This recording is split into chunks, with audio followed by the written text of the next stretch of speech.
ASAP, ASAP, ASAP.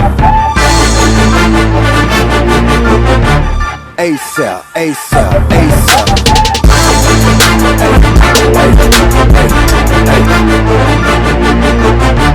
ASAP, ASAP, ASAP. What's up, everybody? How y'all doing? What's good? What's good? Episode 4 of #HuddleUP the podcast. I missed y'all. It's been a little minute. We've been doing some things, but hey, we back on the grind. You know what I'm saying? So, first off, we got my man right here. Sure, Quad Darren Doe, how y'all doing? My man right here. T-Mana. What's good? Over here. The one and only C King, baby. I'm your boy B Johnson. Guys, thank you for all the love that you continue to show us, guys. We thank you so much. We want to get right into this episode. And my man T Minor, the coach, Come on. he's going to start us off today. Come on. Bro, Wrap it's up. always good to be with y'all. Always good to see y'all, hear from y'all. The energy. Love it. Let's get it. A question I got for y'all today. What was something that y'all believed when y'all was younger that necessarily didn't carry over to your young adulthood? For me, I would say thinking or having the idea or mindset that as long as I go to church on Sunday, I'm good. Oh. That What was you- my mindset. What you mean by What that? I mean by that, just feel like, okay, so I can go Monday through Saturday, but do whatever I want, you know what I'm saying, curse like a sailor, go out there, ask things if I wanted to, do this, do that. young? Oh, man. Yeah, when I was young. I mean, I mean, but yeah, I know what you mean. wait, tell me, wait, how young we talking? Yeah, I mean, any age really. I mean, something that you like. I guess that was like really ingrained in you. Like something that really changed, like something that you look back and you realize now today, like, okay, that wasn't it. Like before the switch. Yeah, definitely. Feeling like I can go, like, have a one-day relationship with God and be all right. Yeah, that was a big thing for me too. Sunday, I was, in church and all those types of things. But man, Monday, Tuesday, Wednesday, Thursday, Friday, I was, living crazy. Right? Playing ball, going hard, going too hard, all that type of stuff. And I mean, it's just one of those things. I think it was just having that one day, like you said, relationship with God, where you literally just on Sunday, praise the Lord. You get that church high. Right. I always talk about that, and then Monday, not even Monday, but Sunday after we eat, Right. we right back to just living on. Because truly, I said a one day, it's not even one day. Yeah. It's what, church 2 hours, Couple hours. an hour and a half. Yep. So I had that hour and a half relationship with the Lord. Right. And then leave church and be like, okay. let me do And a what lot I of gotta the do. times we was probably too young. We had other things. We was balling. It was like, man, we thinking about football. Right. So at that point, it was just like it was 2 hours out the whole week, The and whole week. you wasn't even really diving into whatever you talking about anyway. Bro, Just sitting there. Just sitting there. I literally never read my Bible, bro. Like, I'm so serious about that. The only time, bro, I don't even think I was able to keep up with the Bible, to be honest, back then. But even then, like, just to see the growth in myself is crazy, because it really was a time where the only time I read my Bible was during the sermon for church, and that was it. Like, I didn't memorize no verses, no scriptures, no books of the Bible, none of that. Like, I literally, so just thinking that, okay, well, as long as you go to church and, you get that little spiritual high, that'll carry you through the rest of the week. And it's, obviously my life is totally different now. So, I'll say that's crazy. I went to one of my homeboys. He do a little Bible study like every 2 weeks on Mondays, and we was talking about the same topic. And the craziest thing is that sometimes when we was growing up, especially I'm from the country area, y'all, black churches, just keeping it in the bill. A lot of the times we will always just get in a routine of doing rituals and just doing things just to do them. And as a young person, you just going to sin, you just following the rituals, and you never break away to try and form your own relationship. Right. So we was talking about the importance of really trying to see, okay, do you really believe this, Right. or are you just doing it to Just because see somebody told you. somebody told you to do it? Because now it's relationship over the rituals. Real talk. So it changes the game, because you have a relationship with God. Like, I'm literally, bro, I catch myself, like, be the littlest things if I'm driving. Like, God, keep me safe. Just, I feel so dependent on him. Yes, you know what I mean? serious. Back then, it was just more of a, man, let me just make sure I go to church. And I read, like, a little minute devotion or something like that during the week. Maybe every day. It honestly wasn't until you start like going through stuff on your own until you really start to see Like, okay, I Right. do need to find this relationship and see, okay, how do I get better at this and stuff like that. And there's some things that whenever you finally, as a young person, making that leap into adulthood, you're not going to be able to see it. And I know that's for me personally. You're not going to be able to see it until you take them steps and be dependent on your own and see, okay, the ritual is not going to help me out. Right. I really need to see, okay, Relationship. the relationship side. What you thought about, Chris? I mean, growing up, my mom was Catholic. My mom's side of the family was Catholic, and my dad's side was Baptist. So I kind of, yeah, man. So I went to in New Orleans. I went to Catholic school and I did all that. So I experienced, going to mass, doing the like you said, the rituals of Catholic and Baptist, and it was all cool. Like you said, you're going through the motions and stuff like that when you're younger. And of course, I learned all the stories, the Bible verses, all that stuff like that. But like you said, once you got on your own, then like that faith was challenged. And now you couldn't just live off of your parents' faith because now you had to see, like you said, like you had to stand on what you really believe in. And the more I experienced life just in general, I understood, man, like for me personally, all these rituals don't mean nothing. Like nothing. Because they're not helping. Like doing kneels, doing all this stuff don't mean nothing when, I'm down on my last and I need to call on one name and one name only. You know what I mean? So I think by being, and I think that's why like God had me go to Arkansas like and plead by myself, to isolate, to see, okay, let's really see what you got. You know what I mean? And he did. And just making that decision and be able to stand on certain principles that, in the core that my parents have taught me and stuff like that, it really challenged me to say, okay, are you going to believe this? And, where I want to go to next on it is what's going to come with that. Right. You know what I mean? Like, once you make that decision of, because you're still a young adult, going into college freshman year, are you going to be able to stand firm on those things that you believe in? Because I promise you, once you make that decision of, I'm really going to live this out, there's going to be a lot of stuff that comes with it. You know what I mean? Me personally, I had to deal with, especially with the whole waiting, being abstinent to marriage and stuff like that. Man, I ain't going to lie. I'm not trying to throw my boys under the bus, but, man, it really hurt me like the football team, bro. And Pledging Alpha and stuff, like a lot of people, just in general fraternities, a lot of people didn't really understand it because it was different than everybody else, right? And when something's different, you know how we gonna drive on people, you know what I mean? So like, I had even like some of my teammates even like started calling me gay or this, and I was like, man, like just because I don't do this, I must be this. So it really hooked me hard, and what helped me was God allowed me to isolate myself, right? So I was especially freshman year. I was going in a season of isolation to where, man, I'm just laser focused, bro. If it ain't about the books, if it ain't about football, if it ain't about doing community service and stuff like that, I'm laser focused, bro. I got a question for you because obviously you close. I kind of know your journey, but like I know with even that though, I know like your relationship with God kind of shifted because even with the waiting thing, kind of like why you were waiting. You know what I'm saying? Like. How it was about one thing, right. You know what I mean? Like, what kind of really introduced you more to that? So, like, what made you kind of shifted from it just being a strictly football thing to a God thing, like deep relationship with your waiting? Really, and in all aspects, not just the waiting, like, because I understood that the initial goal of waiting and not drinking, not having sex, not smoking was to eliminate all distractions. Because I feel like I was an okay athlete. I don't think I was that just phenomenal and amazing. So I had to find a way to get the edge, right? So I was eliminating all these distractions of women, drugs, drinking, all that, right? So that was the initial thing. But as I grew and as God put certain men in my life and certain mentors in my life, I understood, man, like this needs to be about him.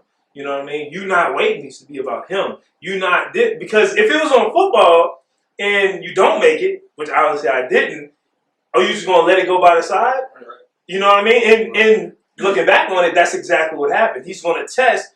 You're going to have to stand on that stuff you say you believe in. Did you have that thought? Oh, man, I'm not going to lie. When it didn't happen, of course, the draft and all that extra stuff, bro. When it didn't happen, part of me was like, man, my flesh in me was like, man, forget it, bro. Like, forget it. I'm just going to go live because it's working for other people and stuff like that. You know, you start doing all that stuff. The devil starts, playing in your mind. But at that point, man, the spirit was so much in me. I couldn't even do it if I wanted to. Like, you know what I mean? Because like you just had something tugging you away. Like I couldn't do this. Like, you know what I mean? Because like you said, the more you feed the spirit, the more you're just going to like, right. It's going to weigh on you so much, and that conviction was so strong at that point. It was just like, okay, whatever. You know what I mean? And then you end up just kind of give it up to God and be like, man, obviously this didn't work. Obviously that's a hard pill to swallow.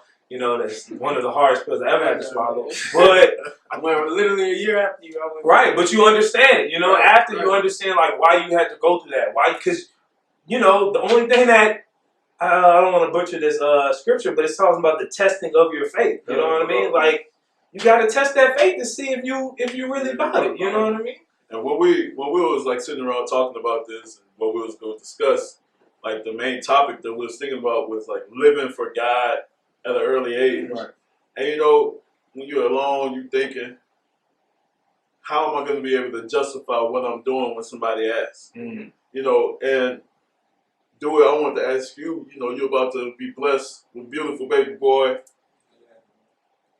How do you feel like the actions that you're taking in your life will be able to maybe eliminate generational curses or be able to eliminate, some of the challenges and obstacles that you maybe felt growing up? And how would you be able to teach your offspring to believe in some of the things that you believe in as well? That's a good question. That's a good question. That's good. So, man, honestly, with that, I guess I'll put it like this: like when you've been through some things, and you really see things through your own lens, then you understand. Okay, well, this is what I can learn from. So, learn from positive things and negative things. So, of course, in my life, I've seen both positive and negative when it comes to friends, family, relationships, girlfriends. So, with that, let's say me being a man of my household. My dad is a great man, a great example of a father, right? So I take things from him, good and bad. Yeah, he have his moments to where, we all have our moments where we don't live up to the bar we're supposed to, right? But at the same time, those are moments that I learned from. Mm-hmm. So now with me becoming a father, real soon, it's just like when my son gets here, man, I can kind of just speak to him in a way to where right now I'm in my Bible, I'm praying, I'm trying to really strengthen my relationship with the Lord so that not only am I trying to lead my son, but I'm allowing the Lord to lead me so I can lead my son. Not only my son, but my wife too. Right. Because if, let's say, a day will come though when my son comes to me with a tough question, I'm just like, how am I supposed to answer that? Yeah. Like, what am I supposed to tell him right now? Because whatever I tell him is going to either steer him left or right. Right. Yeah. So that's tough. And with me being, just being the head of a household, man, you really got the weight on your shoulders to be like, man, this little man really looking up to me from day one. From day one, no doubt. And it's like, it's on me to get him to a place, not to live his life for him, but to instill the principles in him to where when that day comes where he got to make decisions for himself, he was able to do it. So I got to be able to teach him or allow him to see why it's so important to read the Bible, to pray, to ask God for guidance, for wisdom, for things like that. Because if I teach him that at an early age, teach him how to pray, no matter what it is. If I train him at an early age, see when he get to where I was, when I was struggling, at the ages to where I was struggling with lust and trying to figure out, do I want to do drugs? Do I want to smoke weed? Do I want to drink? Things like that. So when he gets to that age, he's going to already know, or he's going to have those principles instilled in him that, I'm not going to do that. Right. So I got a quick question, and not to deviate so much, but so in the Black community, we have this thing to where a lot of families we just kind of sweep it under the rug, right? We don't talk about certain issues, especially from a young age, maturing into adulthood, right? Are you going to be the type of person or type of father that's going to be like, son, I struggle with lust. I struggle with this. I struggle with drugs, and be upfront with them before he sees it, or I feel like I have to because you have to expose him to things before the world exposes him. Right. Because if the world exposes it to him and I didn't teach him that yet, Too late. They can take them out. Right. So For it's real. on me to be like, Like surprise. when my son, I'm not gonna drill it. I'm not gonna be like a drill sergeant, But I'm gonna put him to the side. Son, look, listen. You get into a certain age, there's certain things you need to look out for. Right. You coming up, you 5, 6 years old, but there's certain things at 5 and 6 I can teach him. So when he get to 8 to 10, okay, now he got some things to still do, right? Mm-hmm. But like I said, that comes from my experiences, but also allowing the Lord to lead, speak to me and lead, so I can lead him. Right.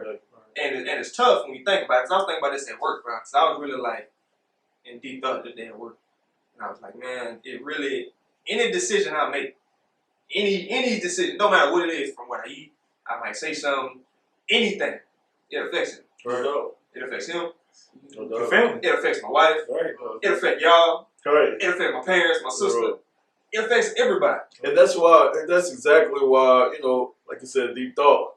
I like to take some time and then think of it like, that's why it's important for, as young people, we should seek to be proactive. Right. When we're seeking the Lord. Right. Before.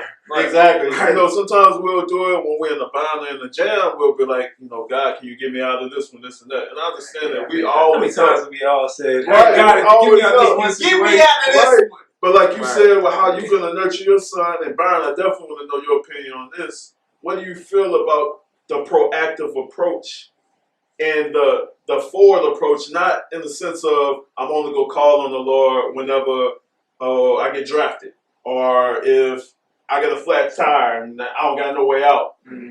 Every single day, making that choice to be proactive with the Lord. That's exactly where I'm at right now, and I think I think we're all there. But for sure, I think there's a big emphasis in society, period, about just preparing now.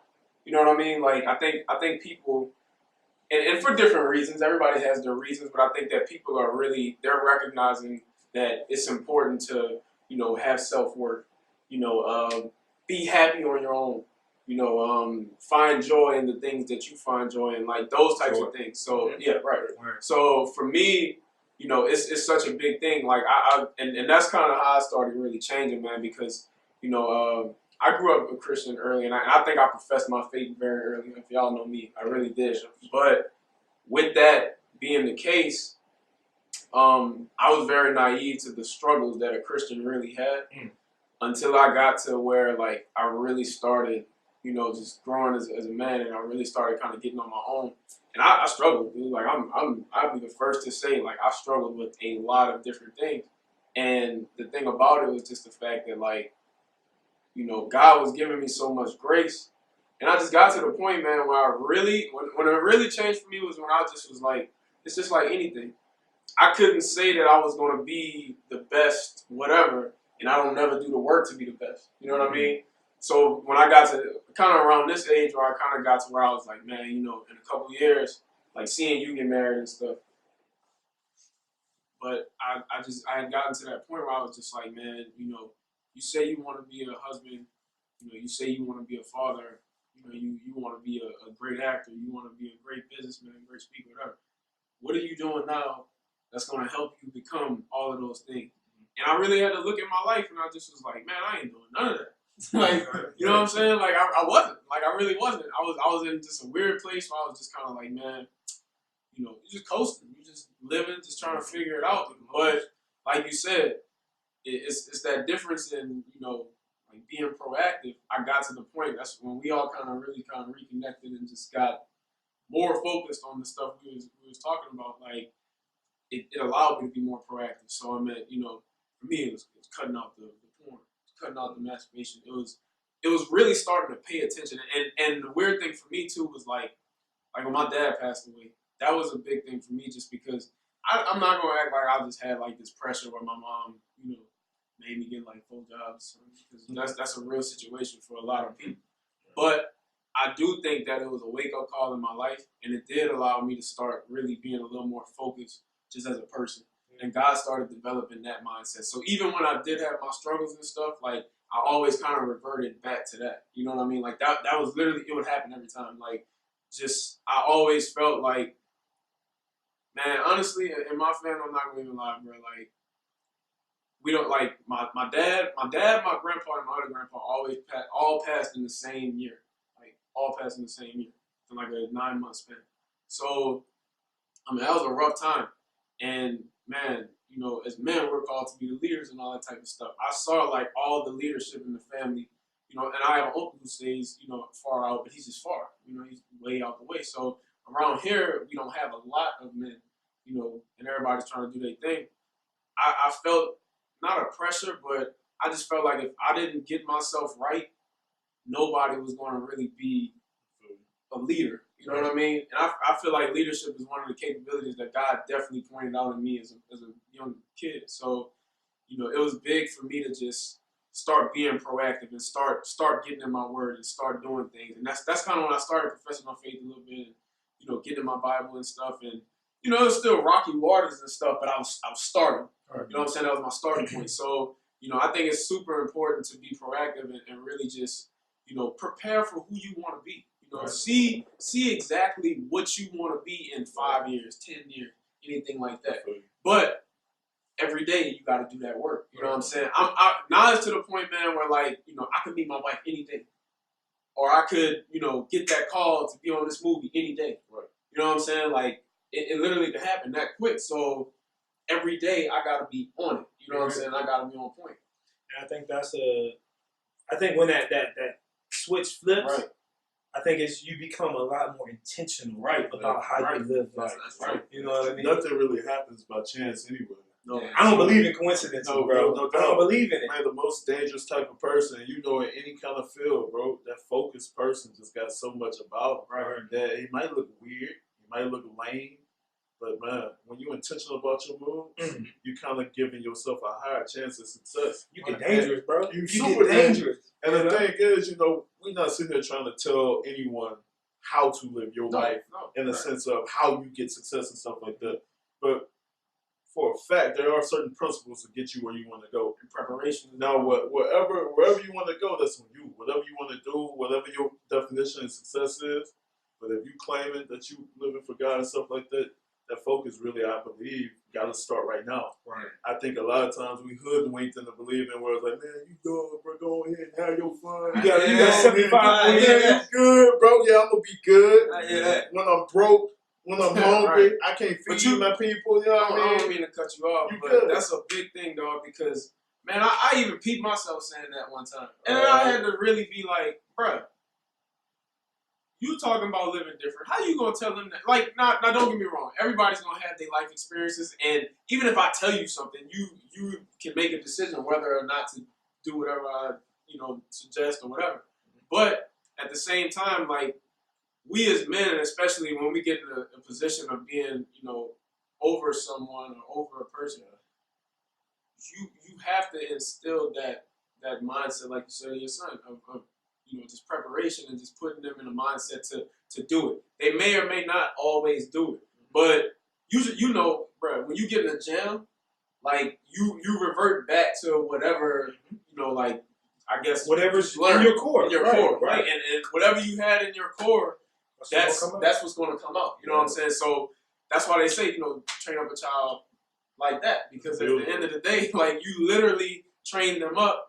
You know, and when they get older, they shall not depart from it. Like, you're going to go in different places, but you're going to, when you get in that jam and when you get in that life situation, bro, like, whatever it is, it can be anything, you probably will revert to that because, I mean, fear is a real thing. It'll scare you straight. Like, I would love no pun intended.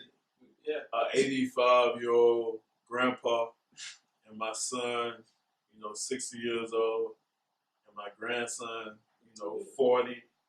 I'm just looking down at my seeds and looking like I did my job. Right. I did what I wanted to do. And then setting the names. All of us got the same last name. Legacy, they all produce. Legacy. Now, I don't know if I'm, you know, as successful as the world may deem, but I know for a fact, I know what I want to see in my generation of offspring. I want them to be great. Right. And I want to set that precedent right now today. Yeah. Before I mean, again, it starts with your decision making. Exactly. Every decision you make. Right. So if you want to make that decision for generations to come, you got to be intentional, like you've been saying. Imagine if our great grandparents would have broke some of these generational curses that we're still, you know, struggling with today.